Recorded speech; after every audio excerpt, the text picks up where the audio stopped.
Alright, we're here today to talk about my GitHub repo. I've had quite a few people ask me about it and ask me about a video for it. Now, I'm not used to recording videos, so bear with me here. I'm going to try to do a walkthrough with this. I've already got it quite a few times set up, so it should work no problem. As you see, it's called my n8n stack. I took this from Cole AM. His stack is great. I just added more stuff to it. Alright, now, as you see, it shows the original starter stack, Cole AM's. Yeah, I threw my Skool in there. But the features, all that. I believe it shows in here. Well, I added in here. I don't know why I added my workforce stuff in there. Those ain't in there.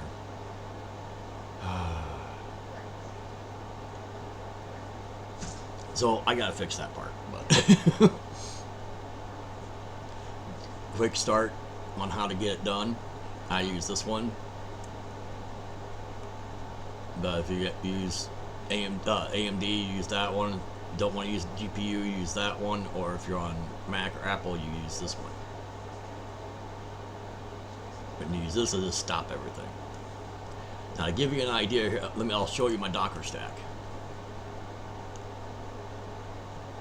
But let me maximize this. Alright, now, like I said, I have added a lot to this.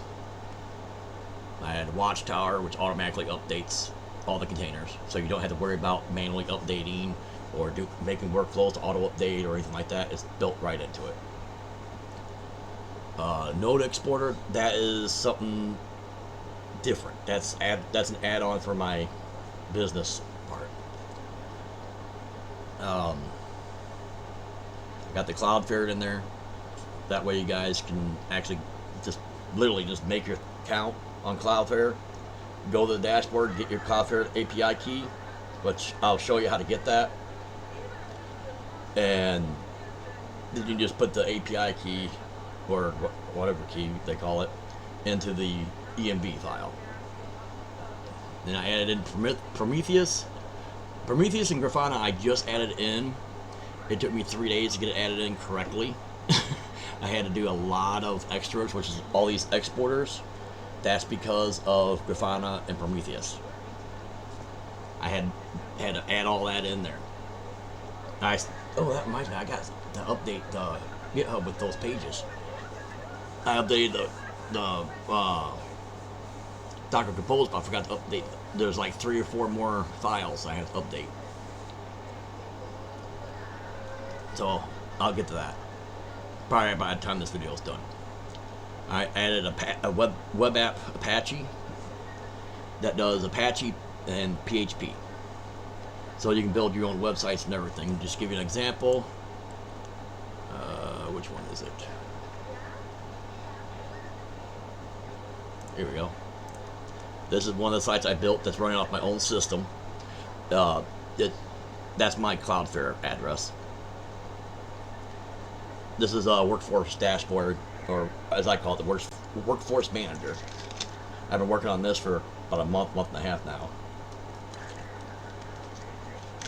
It looks pretty plain, but I'm working on it. I mean, just to give you an idea, here's all the service monitoring. Checks all the containers, make sure all the major containers are up and running, the ones you can check anyway, and objects, clusters, stuff like that. This is all in my workforce manager. Alright, this is the dashboard, profile page. Oops, you can go to edit profile, get the health overview real quick. Disk use, RAM use, CPU, and network traffic. Alright, health dashboard. This is just something I added in. I'm just going over this real quick for you guys. This has nothing to do with my GitHub, but I guess it does, since I'm updating it to work with this. give you guys an idea of what you can do with the GitHub, because all this is built with that GitHub. Alright, this is like my system, the CPU use and all that. This is all that compared to top sites. Now this is so low because it should be low. System uptime, that's the one I was talking about. That one's so low because I've been rebooting the system over and over and over again, trying to get everything fixed and working correctly. Otherwise, it would be 99.9% upload, if not 100% update. I mean, not upload. But man, it tells you how long your system's been up, your internet upload and in and out, your disk space used. It only monitors one disk space right now. I have to figure out how to get to monitor all of them. It uses Linux in the Windows system, and it's not liking pulling my hard drives from it, because I got 5 hard drives on my system. I'm not even sure what hard drive it's pulling from, because my main drive, that's 1 gigabyte, just like it says here, but there's only 83 gigabytes free. This is saying there's 229 gigabytes free, or 229 gigabytes used. As you see here, it's almost full. No, I guess I only got 4 right now. Oh, my 5th one's unplugged right now. That's right. That's a give. Oh, you can't see that. Hold on. There we go. Now you can see it. See here, it says 229 gigabytes used, 22%. That is definitely not 22%. 22% would be more like this one, but that's a 2 terabyte. That doesn't match the 106. This is a 500 gig, and that's a 5 gig, not terabyte. So it doesn't match any of these hard drives. So I don't know what information it's pulling from. But it's supposed to be pulling the hard drive. That's something I want to work on. I think I showed you this page already. Yeah. Here's my Skool. And just to give you an idea, I got my GitHub in here. I got to update this too. Community templates that I have, those are in there. I'm doing this real quick because this video is not about that. The backup agent and the error handler agent are built into my Docker, so you'll automatically get those, along with CoIAM's 3 RAG agents.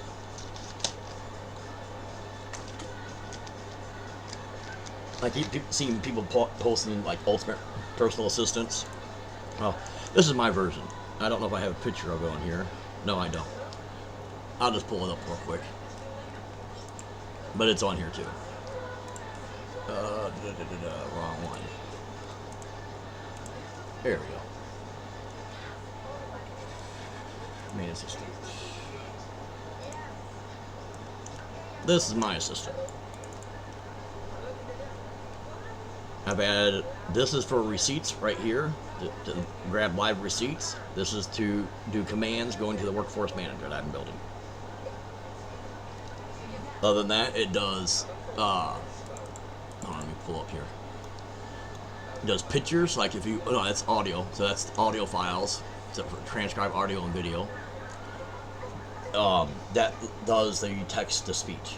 I'm using 11 labs for that right now, but I'm using the free version.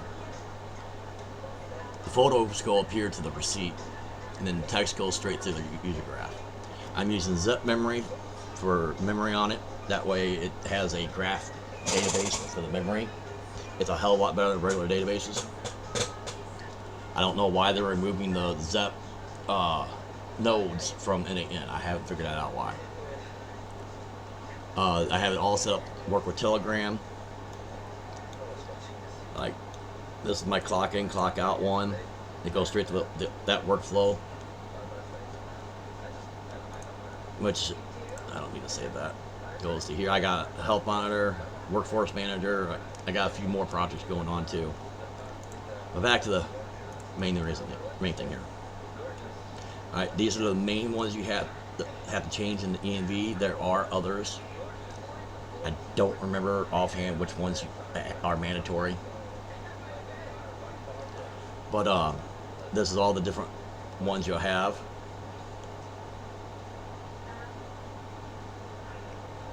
The Cloudflare setup, I'll walk you through that real quick. I'm going to open that in another page. Where did it go? There it is. This is the hardest part of the whole Docker. Alright, when you log into Cloudflare, which is free, you go to Zero Trust, Networks, Tunnels. You create your main tunnel, and it always tells you if it's healthy or not. Alright, I've already got it built, so let me go to Configure. So this is how I do it. I went to the Docker, got the Docker install, and instead of running all this, right there's your token. Grab that information. Just copy it, paste it into the window, and grab your token. That's what you need for the ENV. Which, go here. I want to show you the ENV real quick. If I can get this to large. I think I have it in this one. Don't mind me, I'm very hard of seeing, so, and my monitor's like 2 feet away from me. I think it's at the bottom. Yep, here it is. This is where you would put in your token from the Cloudflare. And that's it. That's all you gotta do. The Docker container automatically installs what this is trying to install. All you have to do is set up the token. Then you come in here to public host names. You add new ones, stuff like that. Like here, I'll show you my Grafana one. It's the same one that's on the page. Here. Where's it at? Dashboards. Here's the full one. There's lots of panels in here. I'm using a shorter version of it, which is the full stack. That's my Grafana. I can show you my Prometheus too. Let me pull that up.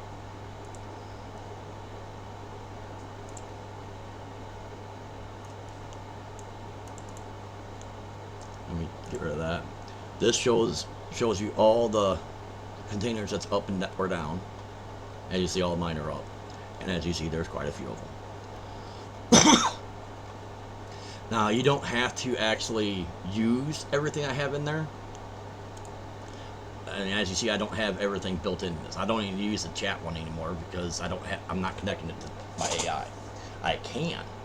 And I was actually thinking about doing that for the website. The mail is my own mail version I got. That's not actually in the Docker.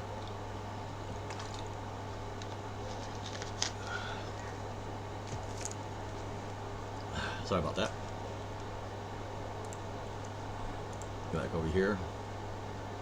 The way to set them up is you use a container name, not localhost, not host.docker.internal either. You use the name of the actual thing, like the WAP Apache. I had to figure that one out. Actually, I think I made one for that. Let me check. Trust, network, tunnels, configure, host names. Is that this one? Yep. So this is the one you use for your web page. What the pages you actually want to build. Like I was showing you with this is all on my local system. All these web pages are built right into Docker. Alright. And you just put HTTP and you put the name of the container and the port. The port is very important. If you have like multiple ports for one of your containers, you might have to go through different ports of what's on there in order to actually get it to show and work. Like this one had 8,000. I forget what it was.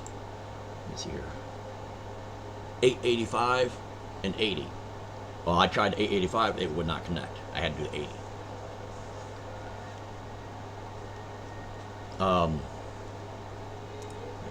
Minimize that. Go ahead and close that back out. Then go ahead and close this out for now. And that. Alright. Now, Grafana and Prometheus, I've already showed you. Graphiti, I'm working with that a little bit. Langfuse, honestly, I don't use it myself, but it's being used with Grafana and Prometheus. So, excuse me. Upgrading, I don't really need this in here anymore because of the Watchtower. It's only in here as a relic of Collams and the starter kit. It's literally just a leftover. You don't have to do any of this anymore. The troubleshooting, you don't really have to do this part anymore either, because I have that baked into my Docker, so you don't have to worry about the CRLF going to LF. Believe me, that was a kicker for me for a while. It took me a while to figure out how to do that, which was simple as hell. If you do run across that problem, go in here, like see here, this DNV example is a CRLF. Alright, all you do to change it, you go up here, click LF. Now it's an LF version. Automatically. Just click save, done.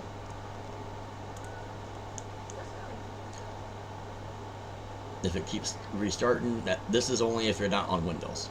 Like if you're on Linux or something, then you need to do this.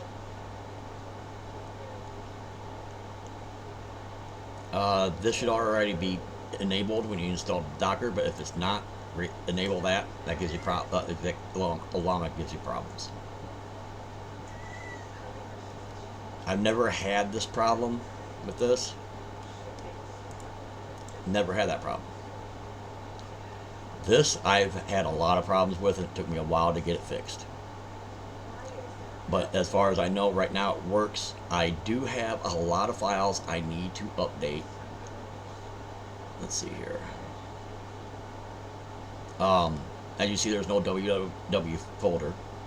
Let me go ahead and add that real quick. Upload files. Oh, let's get out of that.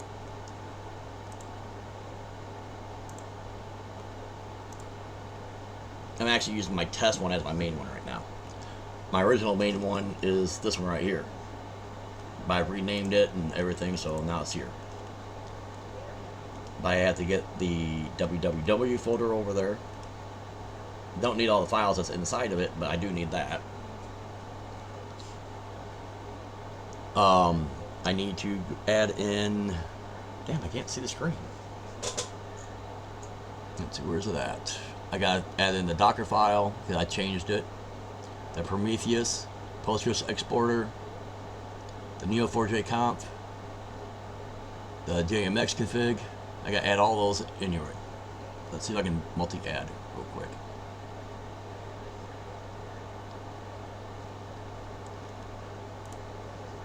Hey, I can. Good. So let's go ahead and save that. That's to help you get the Prometheus and Grafana working with the rest of your stack. Excuse me for not looking directly at the camera. I got two screens here. I got the camera on top of one screen, which is the one I'm working on. And I got my other screen over here, so I'm going back and forth between two screens. Let me see here. If you need a better walkthrough, let me know. Like I said, this is the first video I've ever made, especially for YouTube. I mean, I've done TikTok videos and gone live on TikTok, but I've never done anything with YouTube. I'm not doing any kind of video editing, nothing. What you see is exactly how I record it. So, if you have any problems, let me know. Like I said, I'm still updating the Docker to match with my new system. I'm only updating the Docker to my new system because you'll need that, because that's got more add-ons now than what I had when I first uploaded it. If anything don't work, let me know. I'll check, see if I missed something, and update it.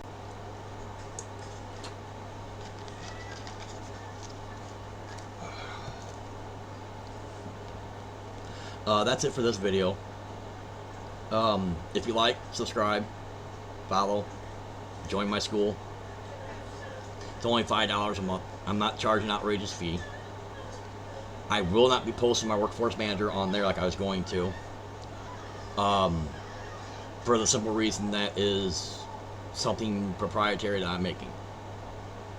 So I'm not posting that on my school. I'll post some of the workflows that's built into it, but I won't post that. Talk to you next time.